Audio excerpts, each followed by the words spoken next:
भैजोई महाविद्यालय भैजोई के YouTube channel पर मैं श्याम डी चंद आपका बीए एजुकेशन फर्स्ट ईयर की क्लास में हार्दिक स्वागत करता हूं। ये BA first semester first year की क्लास है।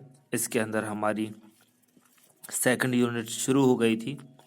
हमने जो टॉपिक इससे पहले पढ़ा था फंक्शंस ऑफ एजुकेशन में राष्ट्रीय जीवन में शिक्षा के कार्य, इसका हम अध्ययन कर चुके हैं। अब हम इसके अंदर अगला टॉपिक जो है इम्पोर्टेंट उसकी बात करेंगे और अगला टॉपिक है हमारा सांस्कृतिक विकास के हस्तांतरण में शिक्षा की भूमिका।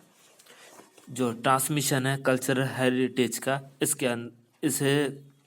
इसमें शिक्षा की क्या भूमिका है, इसका आज हम अध्ययन करेंगे। किस तरीके से शिक्षा इंसान की संस्कृति का हस्तांतरण करती है और शिक्षा की इसके अंदर क्या भूमिका है। संस्कृति की निरंतरता में सहायता करना।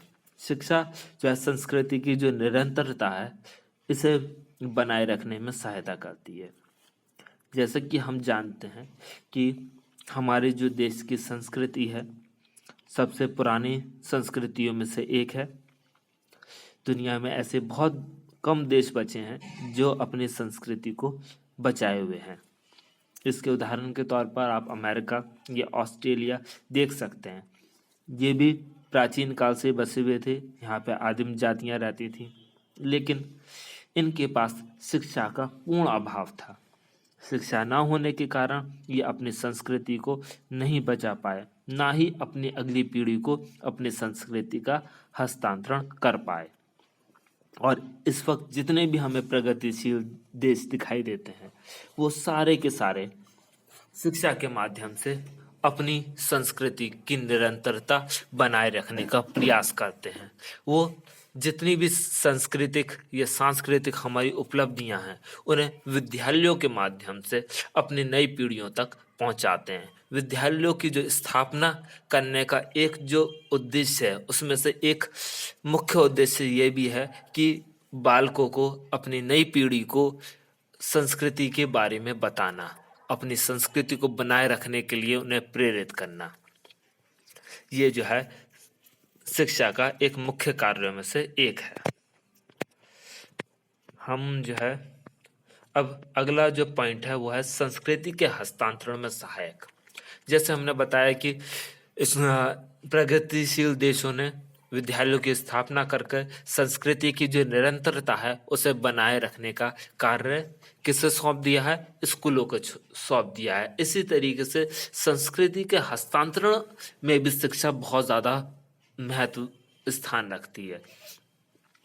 हमारी जो संस्कृति है इसे जो है धीरे धीरे पीढ़ी दर पीढ़ी इसे जो है विकसित किया गया है और हमारी संस्कृति अपने आप में हमारी एक विरासत है जिसे हमें संजो के रखने की आवश्यकता है और हमें अपनी अगली पीढ़ी को भी बताने की आवश्यकता है कि हमारे पूर्वजों ने बहुत समय पहले क्या क्या चीज़ें, जब बाकी लोग आदिवासियों की तरह रहते थे, हमने मानव सभ्यता के रूप में कितने आगे हम बढ़ चुके थे, हमारा समाज कितने आगे बढ़ चुका था।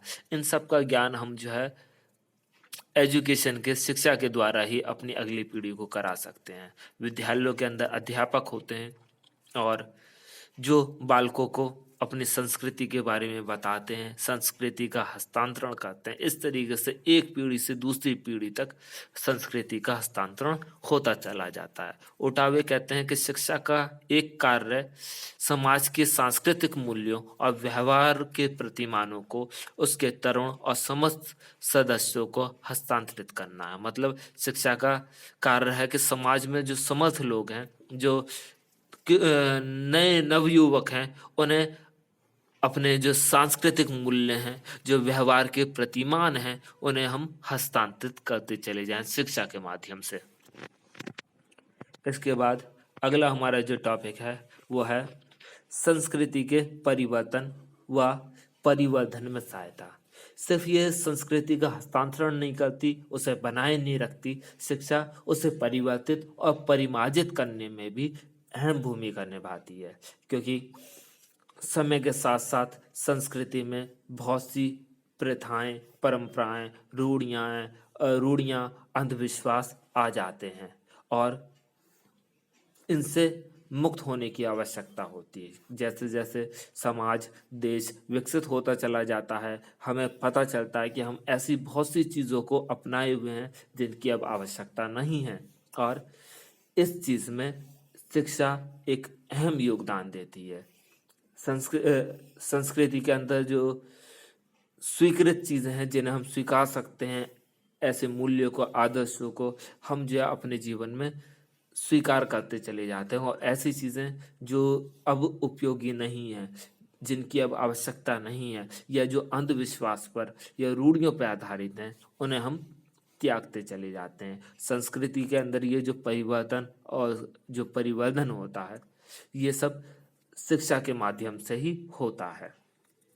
इसके अलावा व्यक्ति के सांस्कृतिक विकास में सहायता करना सिर्फ हमारे समाज की वृद्धि नहीं करती, ये जो है व्यक्ति के भी सांस्कृतिक विकास में अहम योगदान देती है, क्योंकि विद्यालय हम में बच्चे जो है अनेक विषयों का अध्ययन करते हैं और इसके अंदर बालकों को संस्कृति का भी अध्ययन कराया जाता है। जो संचित ज्ञान है, हमारे पूर्वजों ने जो ज्ञान संचित किया है, उसे हम जो है विद्यालयों में विषयों के रूप में पढ़ाते हैं और इसके अंदर हम बालकों को इतिहास का ज्ञान कराते हैं। इतिहास के द्वारा बच्चे जो है अपने देश के महान पुरुषों के, वीरों के बारे में जान पाते हैं और उनसे सीख पाते हैं। राधा कृष्ण आयोग ने कहा था कि महानता की स्वाभाविक झलक सांस्कृतिक विकास की निधि है और जिनमें स्वयं महानता नहीं है, उन्हें इतिहास का अध्ययन कर महान व्यक्तियों की संगति में रहना चाहिए। हमारा जो इतिहास है वो क्या है, स्वाभाविक संस्कृति की झलक है कि हमारे जो संस्कृति ने किस तरीके से विकास किया है, उसे पूरा ये इकट्ठा करे हुई है इतिहास जो है। और जिन व्यक्तियों को महानता के बारे में नहीं पता या जो महान नहीं है, वो इतिहास को पढ़कर जान सकते हैं कि हमारे देश में कैसे महापुरुष हुए हैं, कैसे वीर पुरुष हुए हैं और उनसे अपने जीवन को सुधार सकते हैं उनकी संगति में रहकर, उनका ज्ञान हासिल कर कर। इसके अलावा व्यक्तित्व के विकास में शिक्षा का योगदान होता है, क्योंकि व्यक्ति जैसे समाज में रहता है, जैसे संस्कृति में रहता है, उसका प्रभाव उसके व्यक्तित्व पर भी पड़ता है। और संस्कृति क्या करती है, शिक्षा को एक उपकरण मुहैया कराती है जिसके द्वारा बालक का मानसिक, संवेगात्मक, चारित्रिक, आध्यात्मिक विकास हो सकता है।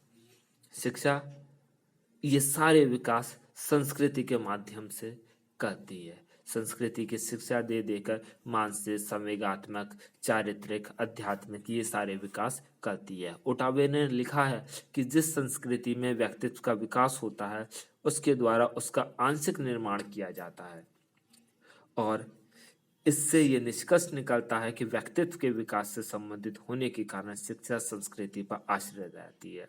मतलब जिस संस्कृति में व्यक्तित्व का विकास होता है, वो क्या करती, वो जो है उसे उसके निर्माण में भी अपना योगदान देती है और इससे क्या निष्कर्ष निकलता है कि जो व्यक्तित्व जो है, जो अपने आप में सबसे ज्यादा महत्वपूर्ण है, उसका विकास संस्कृति पर आश्रित है।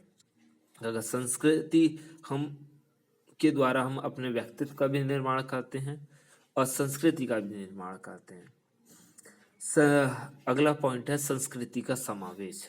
शिक्षा के अंतर्गत संस्कृति का समावेश किया जाता है, उसे अंतर्निहित किया जाता है और उसके समावेश से बालकों के अंदर अपनी अभिव्यक्ति करने की क्षमता आती है, अपने कला का ज्ञान उन्हें आ जाता है और उनके अंदर अपनी शक्तियों के बारे में जागृति आ जाती है और बालक जो है शिक्षा के द्वारा अपने जो आंतरिक शक्तियां हैं उन्हें बाहर ले आता है और हुमायूं कबीर ने कहा है, यही कारण है कि आजकल ये बात सामान्य रूप से स्वीकार की जाती है कि कला प्रसाधन या सजावट की कोई वस्तु नहीं बल्कि बालकों के शैक्षिक विकास के लिए आवश्यक तत्व है।